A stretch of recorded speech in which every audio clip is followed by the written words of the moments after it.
And he just looked me in the eye and he said, Emily, you are going to lose your house. Your worst fears are going to come true. Let's be honest, people don't want to pay for truly differentiated coffee at a scale of a container because it's super expensive. It's a pretty common thing in Ethiopia to do flavor matching. So a buyer will commission a container of grade 1 Shantawene. And so the way to make that work on the exporter side is to put some Shantawene into a blend that hits the general flavor profile that is expected for that coffee. There was a year where we knew, because we were that deeply involved at the ground, that there were about 30 containers maximum of actual grade 1 Shantawene possible to produce. And that year, more than 100 containers of Shantawene were sold.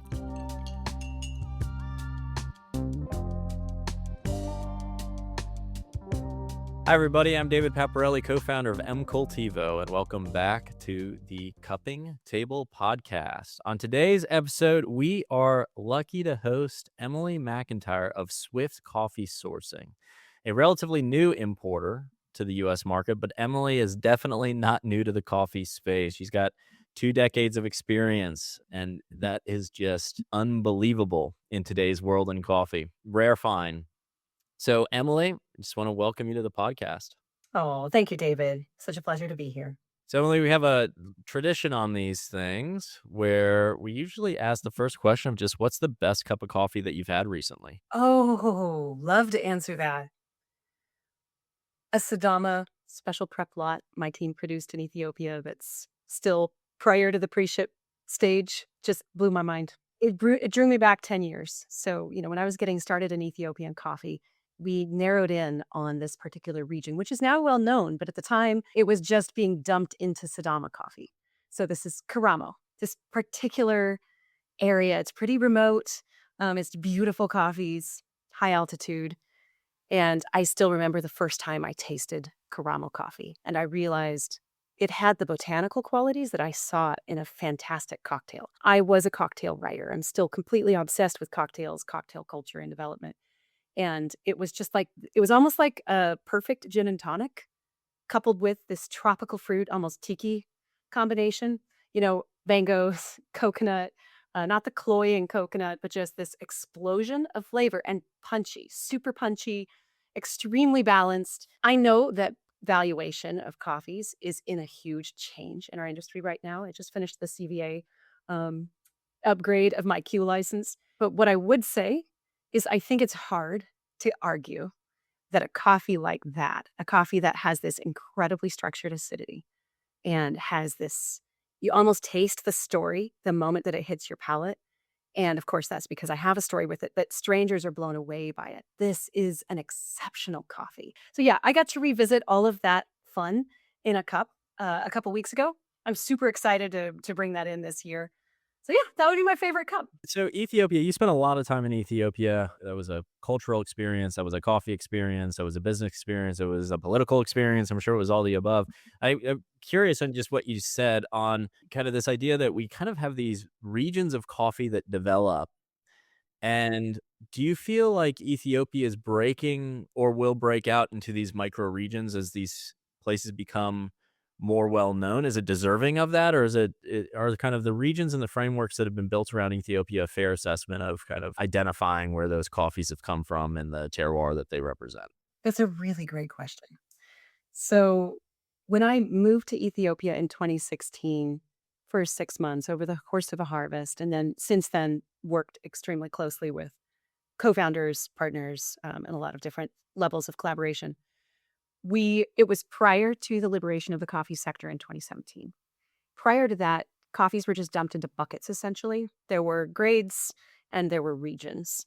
So it was pretty hard to get differentiation, which I know for buyers in the era right before me, who were doing incredible work prior to the ECX being established, was just devastating because all this differentiation had taken place and traceability, and then it became extremely difficult to legally get those coffees through the supply chain. In 2017, the supply chain was liberated. There were a lot of new parameters given for traceability, for vertical integration, and ultimately the ECX has become pretty much a moot point.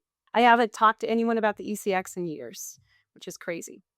So when we entered, we found these regional profiles. And in fact, Ethiopian coffee professionals have been taught to identify coffees by their regional profile. Yirgacheffe is interestingly not just a region and a zone, within the Getio zone, but it's also a flavor profile. It's like winey, floral. And so within the Ethiopian coffee grading system, it's possible to say that a coffee from, we'll say, West Arsi is a Yirgacheffe because of its profile. So I find that a really interesting crossover. And buyers tend to identify that way as well. Although buyers say, I want a Gucci. And what they describe is something that is also found in Yirgacheffe, Sadama, and a few of the other regions nearby. And blind on a table, they'll identify it as a Gucci profile. And then it's revealed as a Sadama. And depending on their disposition, that's exciting or frustrating. So to go back to Ethiopia and these regions, we saw that these general areas after the liberation in 2017 began to become more specific to districts or areas. So we'll take Bensa. Everybody knows about Bensa Sadama, but that wasn't the case 10 years ago. In 2017, we worked with an exclusive partnership with what is now a pretty prominent washing station in the Bensa area. And at the time, it felt really groundbreaking to say, we're just going to buy coffees from this washing station. And we did. And we screen sized them. So there are buyers in our world who remember us bringing in dozens of screen sized lots, screen 13, screen 17, screen 15, screen 14 from this site. Well, then the next year, we were able to split it out by the Kebele or the village, the cherries that came in. And that was the now famous names of Shantawene, Bombay, and Karamo. That was huge.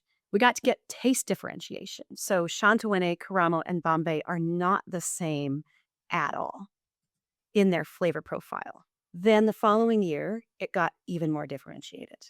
So that started to be more single farmers. And by Cup of Excellence, entering Bensa and it didn't enter Bensa, it entered Ethiopia, but Bensa dominated. The work has been done by us and by many other people to bring that traceability down to the single farm level, to do all that training, all that feedback, and all of that work together created just this absolute sweep of the quality of Ethiopia with these particular producers down to the farm. And now the market has taken over. There's this big momentum that's taking place where buyers are flying from all over the world to visit Bensa, to go to these farms. Interestingly, it's a pretty common thing in Ethiopia to do flavor matching. So a buyer will commission a container of grade 1 Shantawene. I'm using actual examples. I'm just leaving names off the table. So buyer commissions grade 1 Shantawene. Now let's be honest. People don't want to pay for truly differentiated coffee at a scale of a container because it's super expensive. And so the way to make that work on the exporter side is to put some Shantawene into a blend that hits the general flavor profile that is expected for that coffee. And if the buyer accepts it, everybody's happy. But there was a year where we knew, because we were that deeply involved at the ground, that there were about 30 containers maximum of actual grade 1 Shantawene possible to produce. And that year, more than 100 containers of Shantawene were sold. Wow. Okay. Yeah, and we ourselves actually bought 13 or 15, I forget the exact number, of the specific traceable coffee, right? So where is the line between a perception of a region and the actual region? Then if you're going to ask more about the legal separations of districts, I can't really speak to that except to say Sadama did obtain its independence, its recognition as a state a few years ago. And that has been huge in the development of the Sadama coffee market. Yeah, you're touching on kind of, I think that it's a couple different things, right? So the or chicken or the egg sort of scenario where you have a flavor profile that's coming from an area that people fall in love with, Right. Bensa, wherever that may be, Guji, Bensa, whatever that area is, and then you sort of have the marketability of that. So does it matter?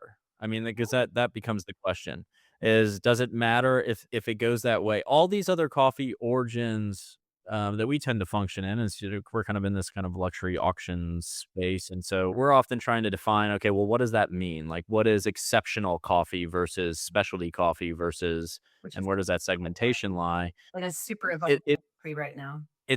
it seems to be now focusing on estates and producers and less on region in the same way. They don't wanna say they're not a part of a region necessarily, but they really are trying to highlight their own stories, their own narratives, what the mills are doing, what their coffee is, that sort of thing. And I wonder if Ethiopia kind of, it's like Africa's done this before, right? It's like, okay, well, we don't need a fax machine because we jumped right to cell phones, right? We Good wonder if point. Ethiopia will jump to, well, let's just focus on these mill owners, these estate owners, and let's focus on these companies like Swift and the team. And let's not focus as much on the profile and the physical geography that it came from, because that doesn't mean as much, right? I That's wonder if it'll go a that way. fascinating question. Well, to add another observation to this cluster of interesting observations, which frankly are more just setting us up to watch what happens in the next 5 years, it is interesting to me to observe this pattern that occurs. It happens in Ethiopia. I'm sure it occurs in other origins, but I particularly have observed it in Ethiopia, where you get this emerging origin. It's a region, or it's a little district or something like that. It hits the prime time through competitions, social media, and kind of star roasters and baristas promoting it. And then these days with producer connections, because that's a big part of it too.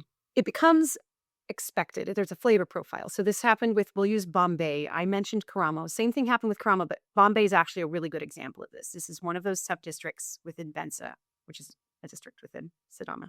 Bombay, when we started bringing Bombay to the United States, nobody had ever tasted it. We brought screen separated Bombay, and it was just so remarkably, it was the essence of what we millennials thought specialty coffee should be. And we swept the good food award, or our roaster partners swept the good food awards, and it was just this, it was award season, right? Yeah. Well, the next season, all of a sudden, I wouldn't say everyone had Bombay, but we had to compete for our own suppliers. They started selling around us, even though we had exclusivity agreements, because those are really hard to enforce, to the big players. And it became quickly this name. I remember. I remember seeing this and just thinking, at the time, it felt so close to home. I've gotten a lot of distance from it. I don't own Bombay. I very much don't own the concept, the origin, the coffee. I just participated in lifting the tide that raises the boats, right? But Yeah. suddenly the next year, it was on offer lists by all of the key importers. Within 3 years, I was competing with other importers for my own customers with that coffee. And here's the interesting wrinkle. So that was from the importing perspective. But the coffee lost its differentiation because of the flavor matching I mentioned. So at one point, and I still have buyers, I'll bump it, like going to San Diego next month, and I expect to bump into several buyers who are, sort of take me by the shoulder and say, "Where is the Bombay of 2018?" Tell me, like, Yeah. "I'm with you. Where is it?" Well, it got mixed into all these coffees, and buyers who hadn't tasted that initial hit associated it with this more generalized terroir kind of vibe, which has gotten successively diluted ever since. And now Bombay is as abstract of concept as the Guji that I referenced earlier, which is truly It's fascinating from a marketing psychology perspective. this is probably going to be an unpopular opinion, Go, I love but your I'll partners. say it anyway. So I do feel that the producers that are trying to tell their stories and promote their brand and promote their coffee, they want to reject where they came from. So they want to represent that well. They have pride over that. But I do feel that, something like Bombay may have been more successful if it was done as, okay, this company is, or this founding team, or these entrepreneurs, whatever you want to call them, I, producers, yep.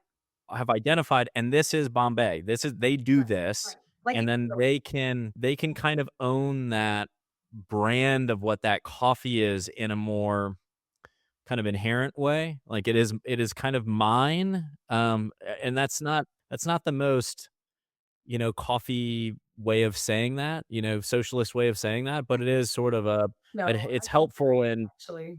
owning and having equity in it and protecting it and fostering its growth and its quality and And we defining have it instead boundaries of with just it. letting it. Yep. Yeah, exactly. Instead of Who was basically. the custodian of Bombay coffee? Who Everyone was it? yeah, Yeah, that would be the question. but there was no one who said this is or this isn't Bombay coffee. Geisha Village, Adam Overton is associated with that, and it's just Geisha Village. It's known. Exactly.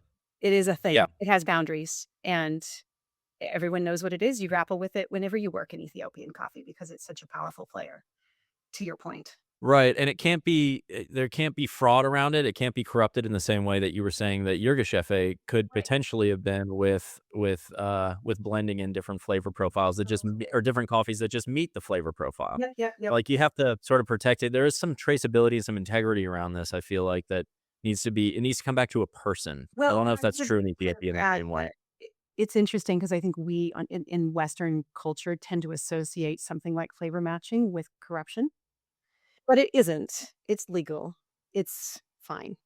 It is intensely against the very principles that we, specialty coffee people of the last 2 decades in Royal the we. Western world have espoused. But this is one of those areas where I had to really confront my cultural ignorance and realize that, yeah, I can require and put in parameters such that we don't have flavor matching because we don't. That's one of the things that's always distinguished our operations. And we do that through elbow grease and secret marks on bags and, just stuff like that. But that doesn't make it wrong, as crazy as that sounds. There's this overarching question of where are we going in the industry? What are we trying to accomplish?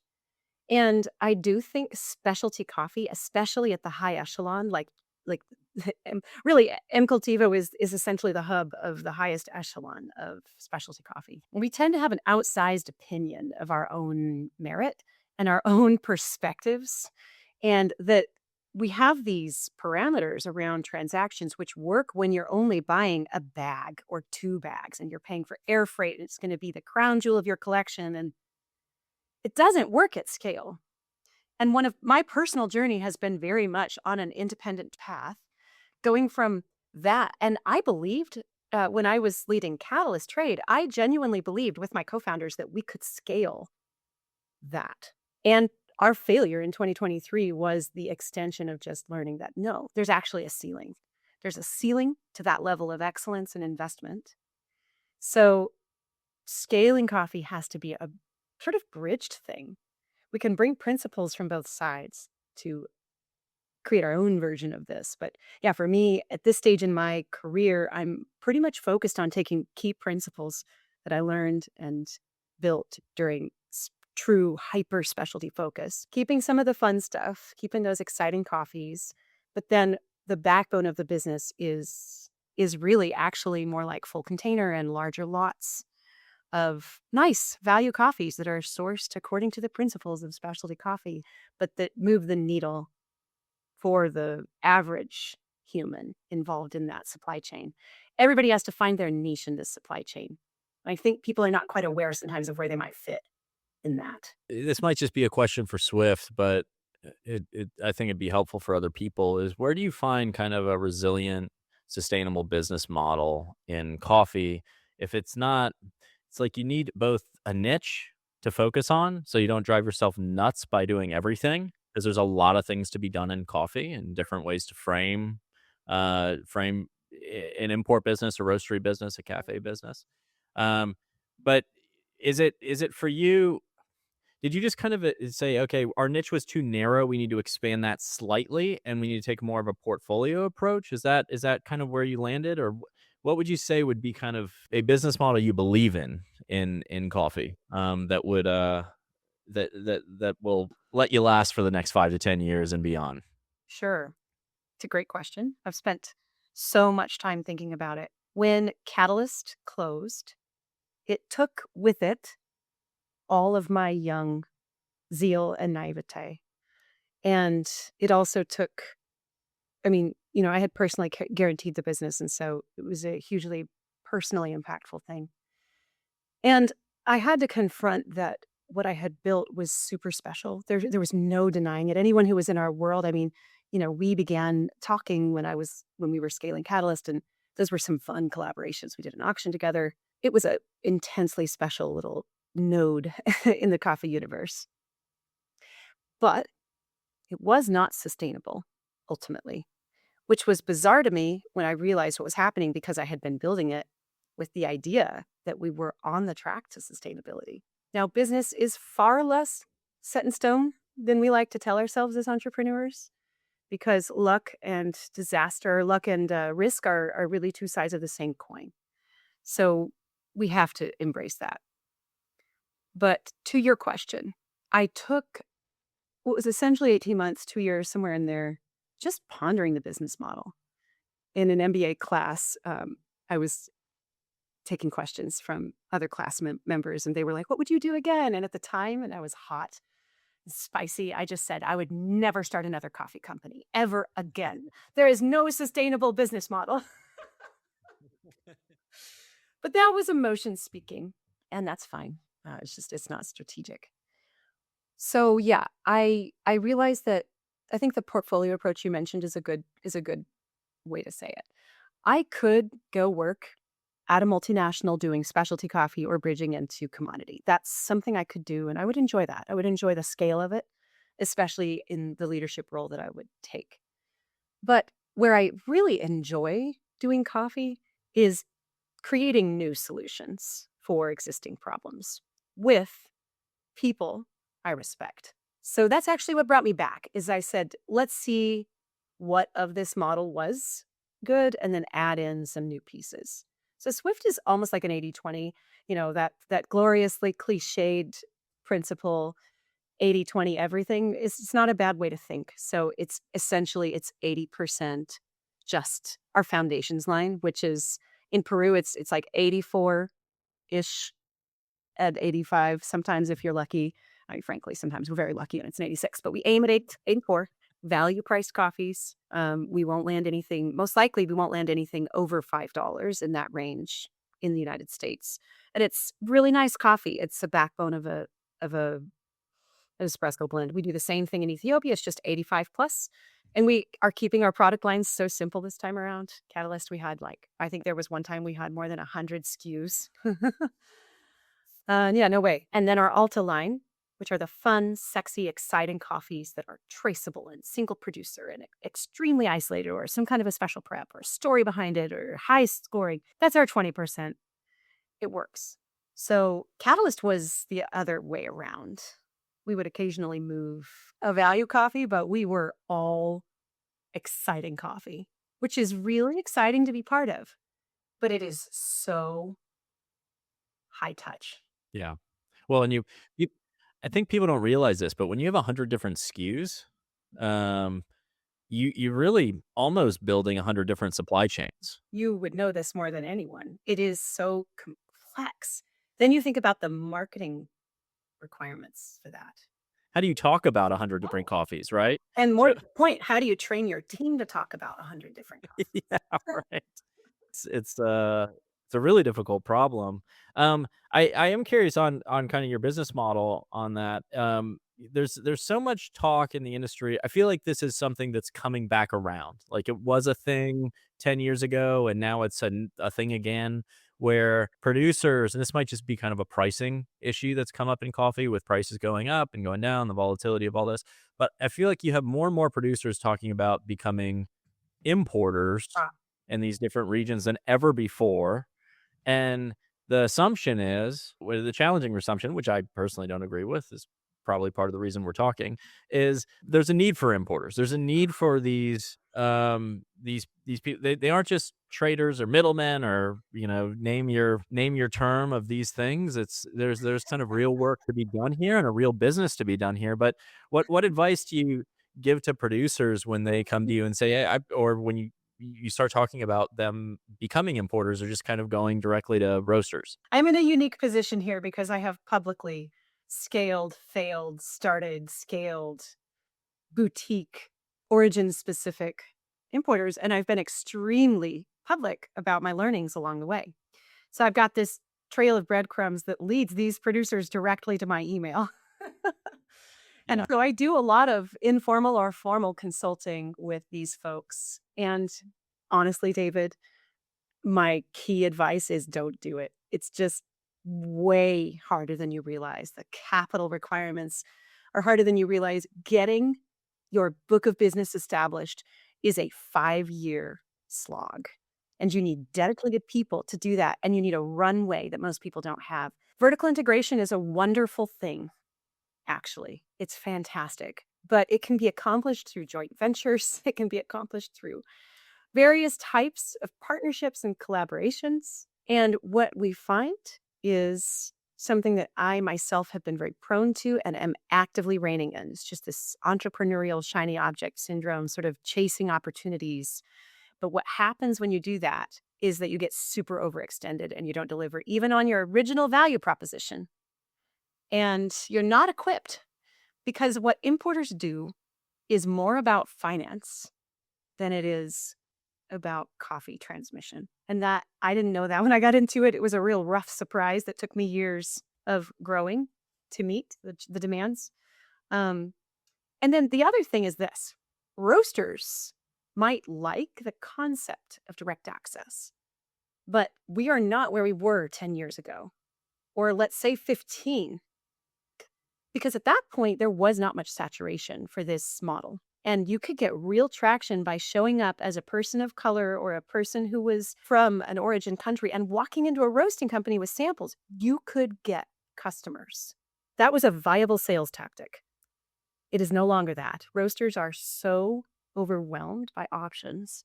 And in fact, in the post-COVID economy, now I'm specifically talking about North American roasters. That's where my expertise mostly is. So just know that this is sort of within this market. But very much in the post-COVID economy, roasters are actually often looking to consolidate their vendors so that they can have better payment terms, more certainty around logistics, less risk, less of the. It takes a roaster just as much time, maybe more, to build out a brand as it does for an importer, like we talked about with SKUs. And so every time that you add a new vendor that you might buy less than a pallet from, let's just take it down to the logistics.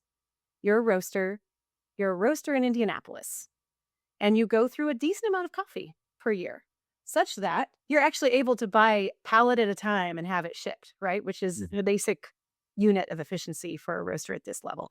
Remember, we're talking about small to medium roasters. Larger roasters have a completely different set of challenges. What happens when you buy 5 bags of coffee and it's not at the annex, which is where you usually pull from? So you can't consolidate it onto a pallet. Suddenly, your shipping costs are exorbitant and you have the Right. friction of working with a new supplier. It's absolutely impossible to scale that for roasters unless that's their business model. There are roasters who have that as their business model and they have to charge the premium for it.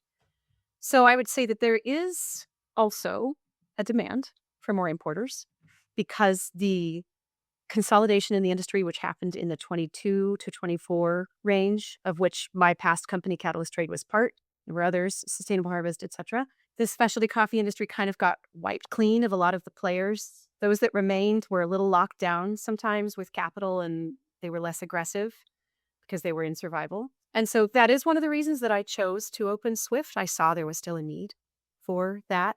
But I opened Swift with nearly 2 decades of relationship building, network building, a massive book of business that I could reach back out to that was mine personally, that I had personally built over the past near 2 decades, as well with the supply chain. So we're not actually having to do anything new here, except frankly, build the finance basis for Swift, which is a whole other thing.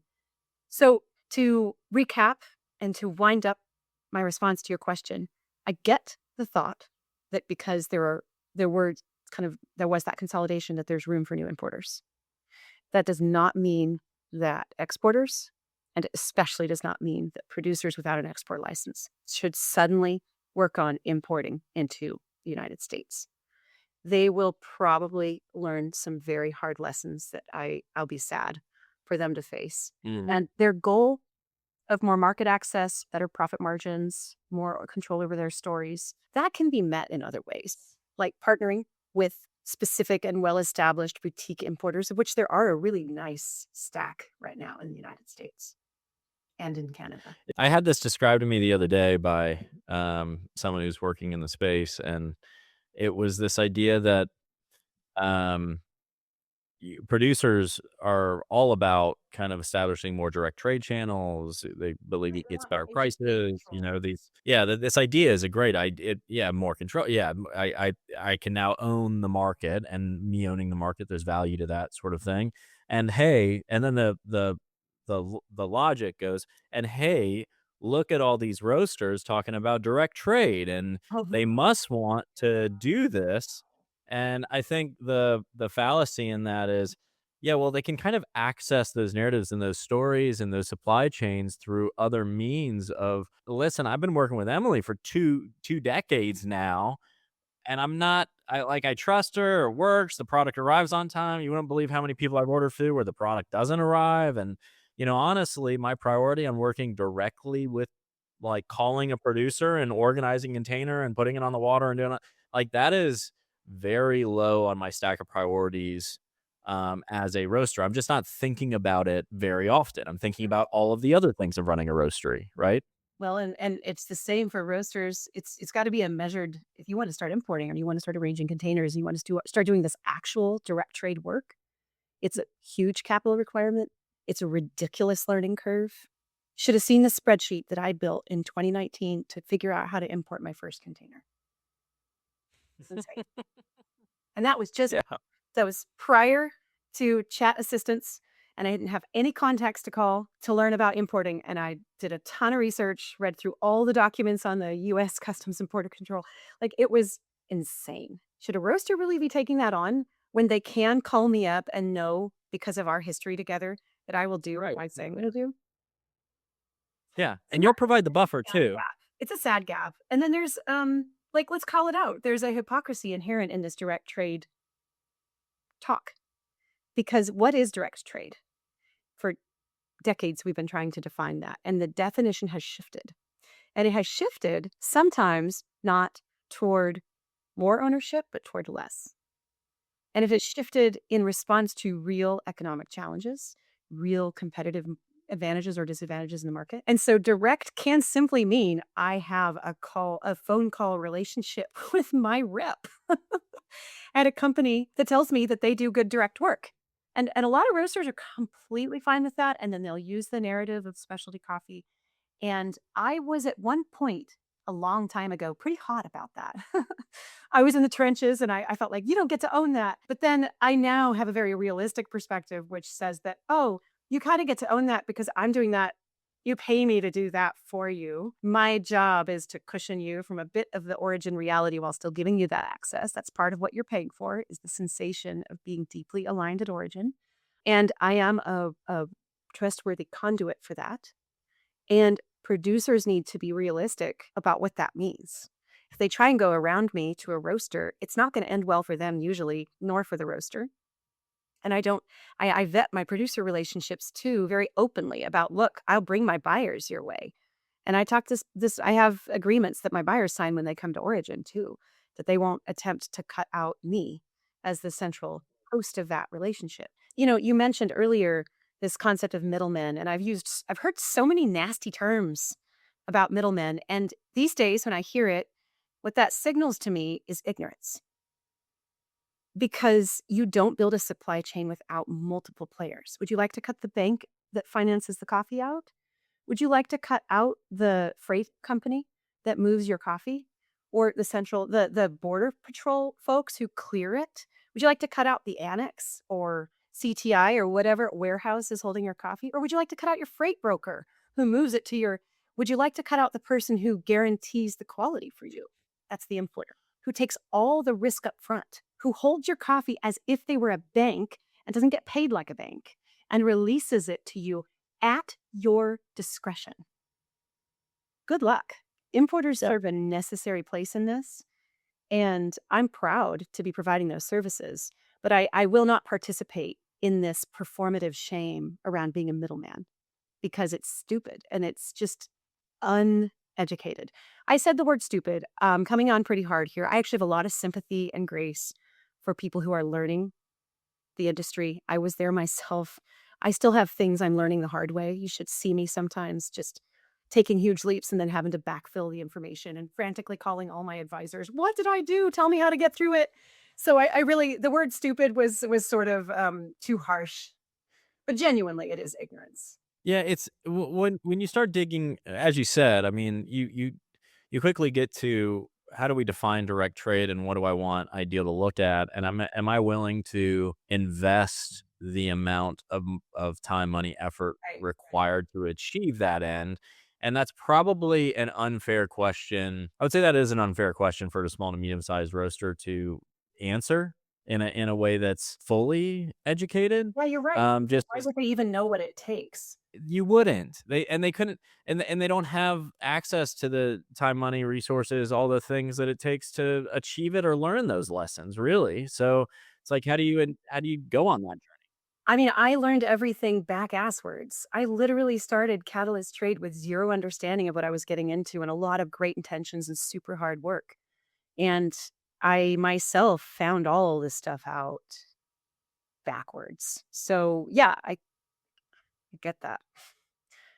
Kind of the nature of being specialized in a part of the industry. Absolutely. I mean, and as you said before, I mean, we have a very small window into our very narrow spaces that we operate. Right. And then you start kind of getting beyond that. I mean, if we started talking about commercial coffee, I mean, we'd have Absolutely. some things to say, but we wouldn't know. I I mean, it'd be a difficult conversation, right? It's almost a completely different industry. It's a really different industry. I can say that with authority because it's something that I'm working actively to educate myself in. And I would like to move into having a bit of commercial coffee, you know, in our business model. But Mhm. just learning about the concepts of hedging, since I've operated at a fixed basis this entire time, Yeah. I don't know when I have felt so dumb in a long time. I am a quick study. I am usually the sharpest tack or close to the sharpest tack on the board. But my gosh, just the concepts of hedging, I am still this has been months of deep dives, and I am still a little shaky on some of those basics. And I talk to traders and I'm like, can you say it? Do you know the Michael Scott bit from The Office where he said, okay, say it for a kindergartner? Yeah, yeah, yeah. That's where I'm at with Exactly. hedging, and I'm like, "Can we do it for a preschooler?" Yeah. Well, I mean, and yeah, sometimes you feel like with those things, as with all things that are in the process or in the midst of financialization, it's almost like it's intentionally confusing Yes, thank you, and for the reason of physical being like, well, you versus futures, that's really hard for me to grasp, even though I understand the abstractness of it, because physical is what we're trading.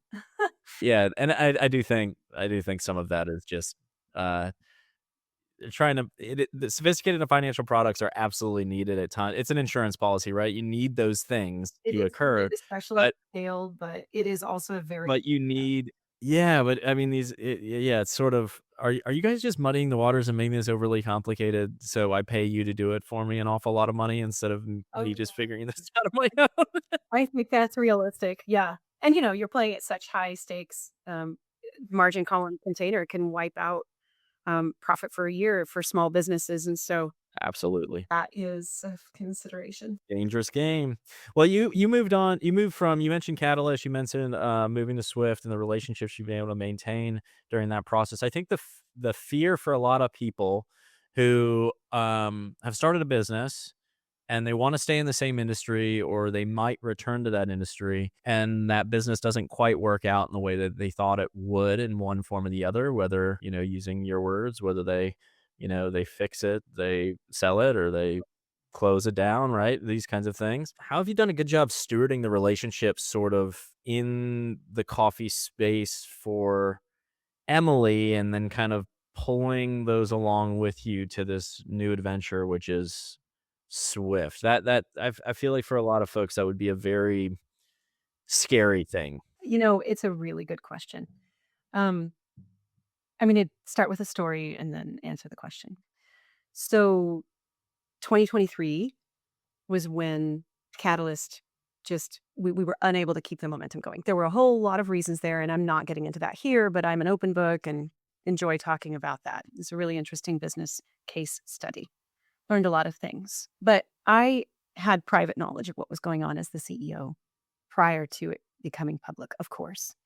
And I spent essentially the summer of 2023 desperately seeking a way just to keep the lights on, to keep things going. And also to not have to carry the hit of the personal guarantees that would be called in if Catalyst closed. I had confidence that if we could stay alive, we could make right some of the debt issues that we were dealing with that were causing us issues, and it was a salvageable situation if it weren't for a few out of my control decisions that were made by others.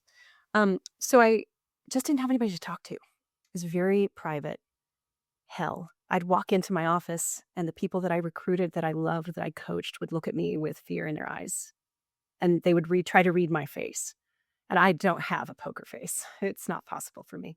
And I found myself spending more and more time out of the office just trying to solution find. And I called David Griswold and we'd never Mm. talked. So this is just a tribute to I believe, one of the most beautiful people in coffee. I messaged David. I said, "You don't know me. My name's Emily, Catalyst." He'd heard of Catalyst, but we'd never talked. And I basically said, "Could you give me an hour?" And that day, he had just landed back in Portland. He dropped everything and he met me at a coffee shop that neither of us worked with and listened to me outline the problem. And he just looked me in the eye and he said, "Emily, you are going to lose your house. You are going to, your worst fears are going to come true. There's no way out of it." He had the experience. He's done this independently for so many years as a true trailblazer in this industry. No one can ever know how hard it is to do this unless they've done it. But here's the thing. David looked me in the eye and he said, "You have the courage to do this as a part of your successful career and in relationships and not as a failure." I didn't think I did, but something about hearing it from someone that I admired so much, it stuck. So from that point forward, everything I did was framed internally as, how do I make this part of a story instead of the end? Mhm. And I am a person who has invested a lot in relationships, who's given a lot over the years. And so there was quite a lot of relationship capital to pull from. I also didn't have anything to be ashamed of. There was no scandal associated with Catalyst. We didn't do anything wrong. We actually did fantastic work for the benefit of many in the global village. We did excellent work. We led the industry in certain areas. And so I didn't feel that for a while, but in retrospect, there was nothing to hide. So now to the specifics of how I handled this. I didn't have confidence that I could keep my reputation, but I don't know any other way to be publicly than faithful and true to what integrity I have and the people that I work with have. That doesn't mean, of course, full disclosure of stuff that's not for public consumption, but I wrote a really detailed blog post that outlined why we were closing, what were the factors. I didn't call out names, I didn't shift blame, and gave thanks to everyone for being part of the story, inviting them to come along, and put it out into the world and closed the business and hid my face. I was so ashamed. I did not know if I could survive this professionally. I didn't know if my concept of myself could survive. I'm feeling it in my body right now how afraid I was that I had spent at that time, over 15 years building, and it was all gone. And I had to start over at 40 with a teenager and only a couple more decades of real fight in me, it feels like. And I had used up all my resources to build Catalyst. And I went from being incredibly young and forceful and naive to just being tired and worn and middle-aged. It's how it felt. Mm. Took some space, worked in other fields, which has actually been super beneficial for me. Worked in AI, I was a public speaker for a while, attended an MBA program, did a bunch of other things that filled in some gaps that I had. And here was the thing that hurt me at the time that I now realize was a mercy. Very few coffee people reached out to me. And I felt really hurt by that. I felt like if it was real, what I thought we had, which was a little more than business. I was never so naive as to think it wasn't business, but I thought it was more too. Why didn't they reach out to me? So now I try to reach out when I see someone going through a public shame or hardship like this. I try to just reach out and be like, hey, if you want to talk, I'm here. If not, I still respect you. Like, but when I came back into coffee, I learned that almost across the board, people were just wanting to give me space, didn't want to overstep, cared, hoped we would come back, missed us. If I had wanted deep friendship from my business partners, then maybe that wasn't an appropriate expectation. But if what I wanted was respectful business with relationship as the key, I had that. The behavior in that 2-year window was not maybe such that it would reassure my insecurities, but it actually gave me the space to come through a massive process to internalize the lessons learned from a business perspective and a personal perspective. I grew up in a cult. I had this intense religious approach to coffee, even though I did it secularly. I had no interest in being affiliated with religious organizations within coffee, except I did provide services to anyone who wanted it and needed it. But it turned out I had still brought that zeal and that self sacrifice and that need for community beyond. I brought all that to coffee. Coffee is a trade, and it disappointed me in that. My unrealistic expectation of a trade had to hit the fan. So Hmm. coming back, oh, the embrace has been so real. And since my expectations are no longer um, unrealistic, every time I talk to someone and there's the old warmth there, our relationship context is continued, I just feel so grateful. So what David told me has carried through. And of course, he's had his own incredible arc over the same time period. We recently had a call and exchange notes. It was really fun. And so, what I would say to entrepreneurs who are really afraid of their reputation or their relationships taking a hit if they fail, let's just call it what it is. The business fails and it feels like a personal failure. And people read it that way. And failure is not attractive. Success is attractive, failure is not. So a lot of the industry just suddenly goes silent and turns its back. It isn't personal. With very few exceptions, it is completely not personal. And everyone wants to see you come back with something new that's tallied to what you did before when they worked with you and they enjoyed working with you and they believed in what you were doing. There may be some outliers who have some kind of an axe to grind, but I would say 97% of the people I've interacted with since I came back to coffee have been so welcoming and so warm. And Swift's success has been instant almost. That I did not expect. I wrote such conservative forecasts. And last year, our first year of business, we only had 4 months of last year.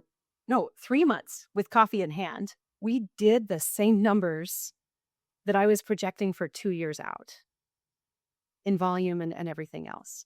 It's not like, Swift is still a startup. We've got a couple years of major hustle ahead of us. But my point is that my fear is that I would have to start over from scratch. And that has been absolutely not the case.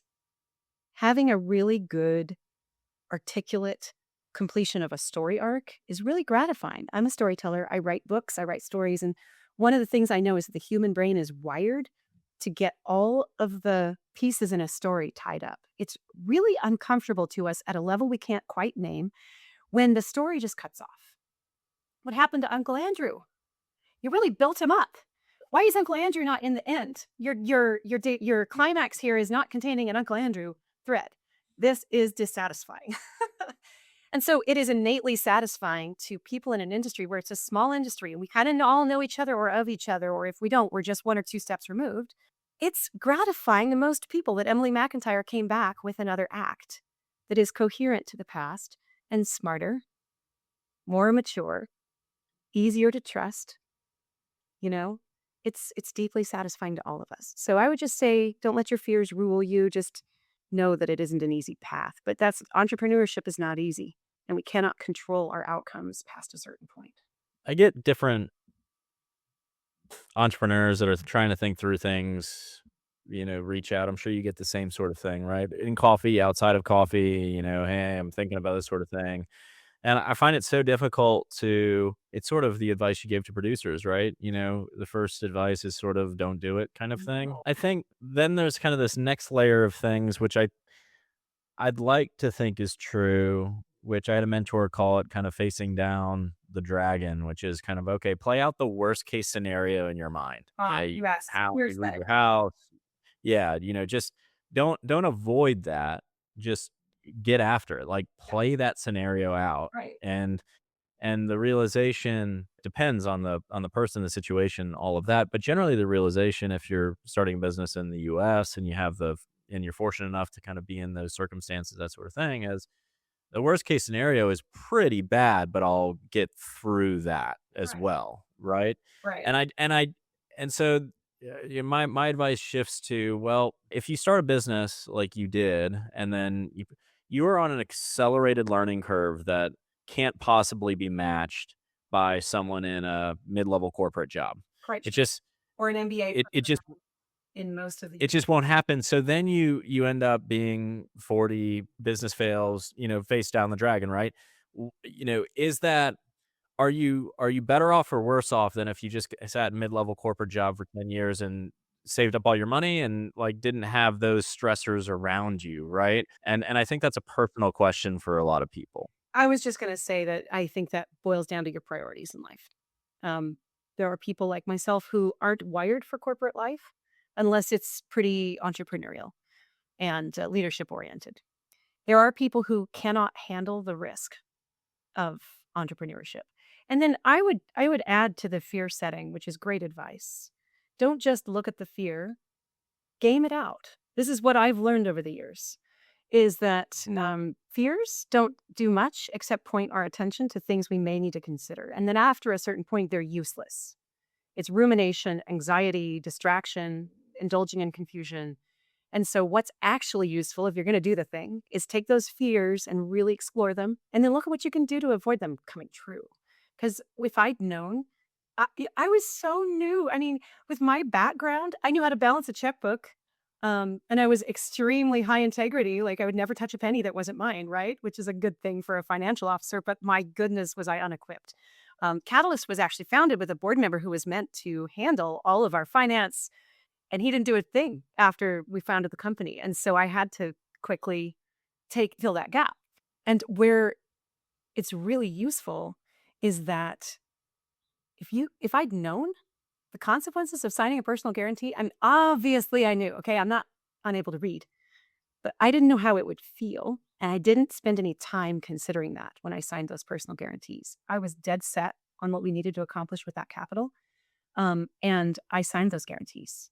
So I've since learned a much more nuanced way to approach personal guarantees. You can segment your assets if you're lucky enough to have more than one type of asset. You can have various ways of approaching guarantees. You can have a hard stop against them, or you can only use them in certain ways. I have a high net worth friend who will use personal guarantees quite a lot, but he will only ever guarantee ancillary projects. So he'll use like a piece of land that he's going to flip as a guarantee for another business, but he will never, and he has an agreement with his wife that he'll never use their house as a, he'll never put a lien on their house. So you can do things like this. And if you game out this stuff, or here's a simple thing that I figured out pretty late in the game, but it helped my transition, which was that, if you as an owner of a business that's bigger than just you, are guaranteeing things, why not have an agreement in as part of your operating agreement that you receive an annual fee for that guarantee, for that risk Mhm. you're taking on? And that was useful in my transition because I'd figured that out prior to Catalyst failing. And it allowed me to, make a safe transition from home to home, which I was really grateful for. So you can really get into the weeds on planning to mitigate the pain of what you're afraid of. And then when you have plans like that, the fear dies down and you can keep doing the work. 100% agree with that. I think, entrepreneurs, we have to be, there's a couple superpowers, right, that you recognize people. Some of that is kind of optimism, vision, these kind of softer leadership characteristics. Some of that is, some of that, the negative side of optimism is you can't look at the fear, you can't look at the reality. Some of it is when things do happen, Right.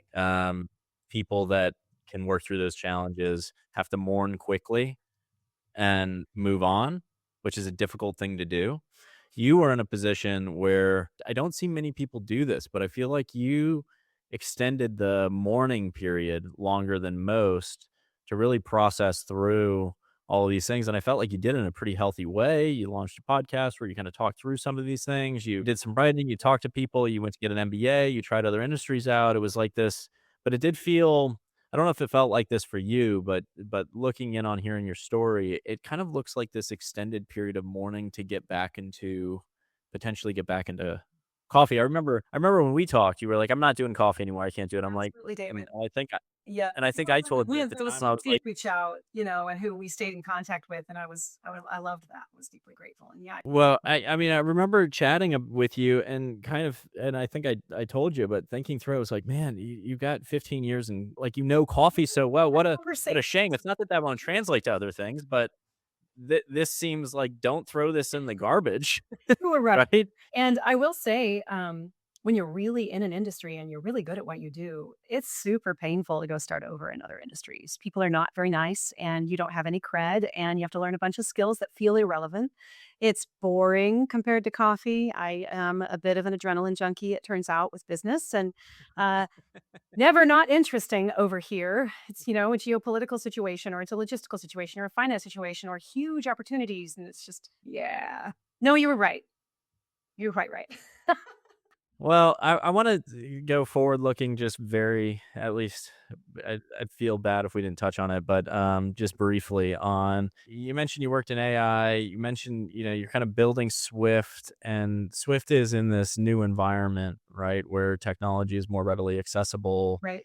You know, I, I guess the core question I struggle with in coffee, and this is something that we debate as a team quite often, is sort of where relationship and people end and where technology picks up and sort of vice versa. It feels like those were very distinct prior. They were. Tech does these things good, computers do these things very good. They do these things very bad. Yep. Very bad at these Totally. things, very good at these Totally. things. So let's keep Chinese wall separate but equal, branches of government, like let's manage this appropriately. Now I feel like that is converging into more of a Venn diagram of, oh, technology may do these things really well that people are doing historically did really well. And I don't know if that's true or not, but should we explore that? Should we do that? What are you seeing in building kind of a new business, a new company as you think through these types of strategies versus what you did, a decade ago with Catalyst? Yeah, it's a great question. I always had systems architecture in mind for the business that we do, which is a specialized type of boutique commodity sourcing, QC, importation, selling, and support. And it applies to other industries, but we're talking about coffee here. But I spent 2022 interviewing developer teams to try to build that. I never pulled the trigger with any of them because it just looked like it was going to be this massive development, which would give us substandard, antiquated software before it even. Mm, And yeah. although I am not yet doing this work because I am still in the early establishment stages of Swift, within another 6 to 18 months, we will be building all of that out. And I will be leading that project with AI development and a team, from like a developer team, and it will cost a quarter of what it would have cost, and it will be something that learns and improves. And it will be built in such a way that the AI that is under the hood can be kind of subbed out as AI is increased, and that new abilities and functions are added to that. Essentially, the ERP that I visualize. And it's as simple. I mean, there's one aspect of it that I'm really excited about, and I see it really clearly, which is that I think I can serve I'm not a detail person, by the way. And so when I'm talking with customers, I'm really good at I'm really there with them and I'm extremely good at execution. But there are so many details I can lose in translation. And then on the other hand, my partner, Michael, who I built Catalyst with and who is now doing procurement, sourcing, and QC for us at Swift, he's very detailed. And there's so much detail now that he can't keep it all straight. He needs an external brain because he's managing so much of it. Right. And he has now got I mean, I've been in the industry nearly 2 decades, but he's been in it more like 25 years. So that's a lot of sensory capacity and stories and coffee types. So I have a clear architecture that I'm super excited to build out that will link the work that's done in the cupping lab and origin with what customers need in a machine learning way. So to get smarter and smarter, and recommendations are made, and there's kind of like a private interface that allows customers to actually get first access to coffee specific to their needs, essentially when they enter the system and at certain Mm. points of certainty. It's really fun to think through. And that's one of several tech solutions I'm super excited to build out. But it's highly specialized. And I'll admit that one of the things that I'm looking to do is to add a SaaS arm to Swift rather than just build a proprietary ERP. So anything I build would be a white labeled toward to my competitors, frankly. I'm excited about that. We can all work together to find solutions to build our individual businesses or larger solutions for the industry. There are so many. And then the last thing I would say about AI is just this thing that all of us are doing, whether we admit it or not, or most of us are doing. And if we're not, like, why are you not? It is that I have a highly trained um, AI assistant that I use as a thought partner. I have very carefully developed parameters for what that looks like. And I have a constant sort of spot test. I never put anything out. Like, I don't let AI do any of the marketing writing. I feel very strongly that human writing, I'm a writer and it's actually one of my greatest strengths. And so I will never outsource that. But I will use it as a thought partner to think through the structure of an article. I taught myself how to use Sheets and so or Excel. And so my favorite use of AI right now on a personal level is I have the entire business running on Sheets, Google Sheets, and it's extremely intense. Like, the amount of forecasting that I do is so detailed, and I need formulas. I need logic, and that is the perfect use of an AI. I've also trained it to teach me hedging, which has been moderately successful, as I said. Not a fault of the AI, it's more the Emily's brain doesn't go in that direction. But yeah, all of that is wonderful. I do see business owners over relying or under relying on that function, but I think it's really useful if it's used properly. When you're looking out and framing, looking out to frame things for your customers from a sensory perspective, connect that back to origin, that kind of idea of using these models to, learn more how to maybe aggregate all that data and then translate it. So it kind of, hey, this is the coffee for you. You don't have to kind of look at this whole offer list. You can look at basically these five, which I think would be super helpful for people. You mentioned you just went through kind of the evolved Q CVA. How do We're going to bring that up. yeah, what's your experience coming off of that? Does that connect into these ideas? Or are you basically kind of like, a lot of people at this moment are thinking, we kind of need a new model anyway, but it's probably not this CVA thing. Like, I'm just going to keep doing my own thing and then maybe we'll create some. Where do you land in that? Like, are you going to incorporate CVA into what you're doing? Or are you going to sort of respond to that? I'd love to respond to that. I'm thinking a lot about it because I'm writing an op-ed on the topic. Oh, you are. Okay. Yeah, I am. It's going slowly, but it is happening. It's halfway written. Nick, it's coming. Um, Congratulations. okay, so buyers and sellers have always had their own ways of working. This has almost nothing to do with the industry. It's influenced by the industry, just like the C market influences fixed pricing in Ethiopia, but it isn't a direct function of that. It took years for the SCA standard to be adopted. It took longer for producers to accept it as a methodology for valuing their coffee. And now it is the standard. It is what everyone uses for good or ill. I was laughing to myself because I was in the CVA class at the end of the year. So I think a lot of people like me who were Q graders and were trying to decide whether to get it had waited until like the week before. So it was the most crowded coffee class I've ever been in. And it was so full of opinions. Oh, and I was laughing over how before all this happened, a year ago or whatever, I wasn't tracking exactly. Most of us were complaining about how inadequate the SCA standard is. Right. Right. Yeah. It's That's true. true. It makes me think about how all we need is somebody to rally against. Sometimes, Exactly. sometimes the Yeah. function of a boss is just to be the bad guy. So there's that. There's that. Like, let's not overlook that. So buyers and sellers are always going to have their own ways of working. And we do have to pay attention to, and this is the topic of my op-ed, a generational handover that's taking place in coffee. So you and I, millennials plus Gen X, we built specialty coffee in our own image. We built it for info dumps. We were tired of being fed generic things. We were tired of finding out that there was abuse on the other side of the chain. And we were very data focused. It was the intro to the internet. Suddenly, information was king, right? And so we built this thing that took on a life of its own. And many roasters, that's their entire focus. I've noticed, and I'm sure you've seen this, that over the past couple of decades, the most successful roasters are those that somehow bring, I'm going to call it a vibe, that vibe through without belaboring the point, and they just give the customer what the customer wants. Hmm. There's always been Yeah, different for sure. from what special coffee wants to give, right? So we have that mismatch. But now we have this generational wash of Gen Z coming into buying positions and decision-making positions. They're being brought in. Either they're starting their own businesses or they're part of succession planning. And they don't see the world the way that we do.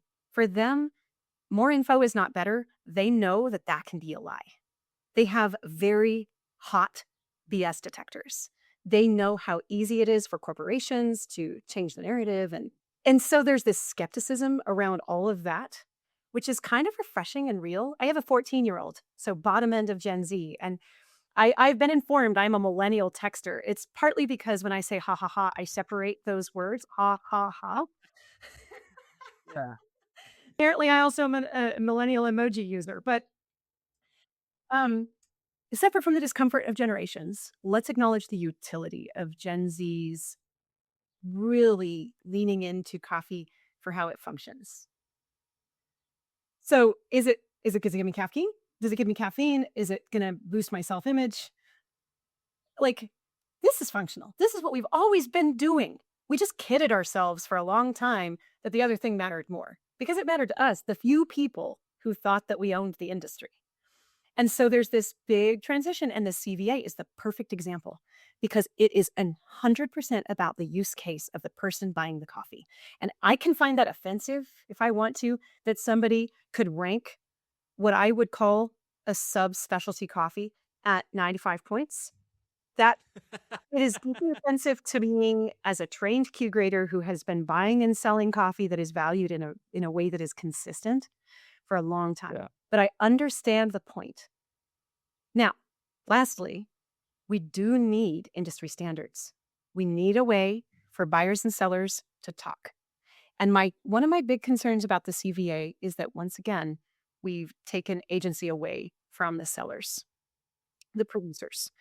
If it's all about what the buyer thinks or feels, essentially, because we also, the CVA, to my understanding, having been through the training, it almost removes the competence bar. So it's more about conviction. I have another point on Hmm. this topic, David. This is a big topic.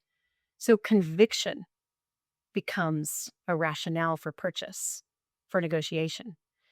What is a producer whose coffee has been 85 points and commanding X premium for a long time going to do when a buyer says, well, for me, it's a 70.